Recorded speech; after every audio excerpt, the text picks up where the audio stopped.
Cut रचण्याचं काय कारण आहे?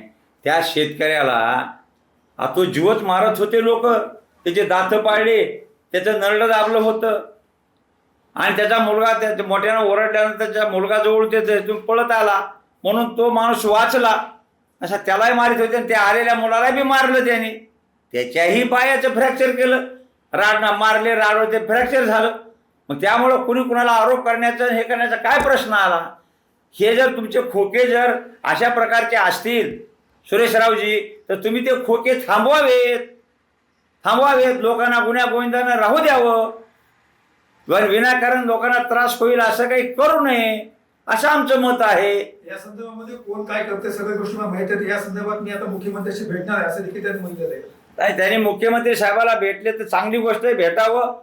आम्ही मुख्यमंत्री साहेबांना आणखी आम्ही जाऊन भेटू.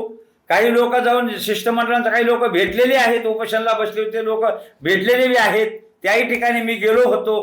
ते गेल्यानंतर सांगितलं की आम्ही भेटून आलोत म्हणून. मी म्हणलं चांगली गोष्ट आहे. तर ते मुख्यमंत्री साहेबांनी जे काही त्यांचे सचिव ते हे केले होते त्याच्याकडे जाऊन शिष्टमंडळाने त्यांनी निवेदन दिले, त्यांनी सांगितलंय, त्यांनी मागणी केली त्याही लोकांनी. मग आता विनाकारण जर काही करायचं असेल तर तुम्हाला माणसं मारू द्यायचे आणि त्या लोकांनी गप्प बसायचं का?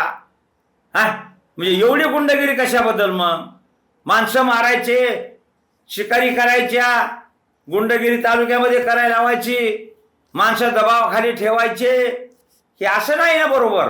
ते चुकीचं आहे. असं होऊ नये. आपण त्या आष्टी मतदारसंघाचे लोकप्रतिनिधी आहात. तुम्ही अशा प्रकारचं कृत्य त्या लोकांना करू देऊ नये. ते थांबवलं पाहिजे. आता तुम्ही तर सरळ म्हणता की ते माझे लोक आहेत. आता तुमचे लोक आहेत तर मग थांबवा ना त्या लोकांना. असा का प्रकार करतात? सर्वसामान्य शेतकऱ्याला का मारतात?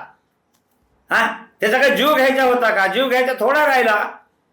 दात पाडे, नरडं दाबलं आणि त्या मुलाचं आलेलं फ्रॅक्चर करून त्याच्यावर आणखी वार सुरू केली होती. मी तेच म्हणतो की सुरेश धसनी त्या ठिकाणी मुख्यमंत्री साहेबांना जाऊन भेटावं, काय त्यांचं म्हणणं ते सांगावं.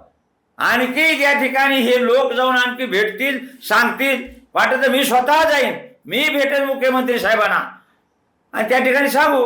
म्हणजे दूध का पाणी, पाणी का दूध हो द्या ना, स्पष्ट हो द्या, काय हरकत आहे? मुख्यमंत्री साहेब सांगतील कुणाची चूक आहे, कुणाचं काय आहे ते.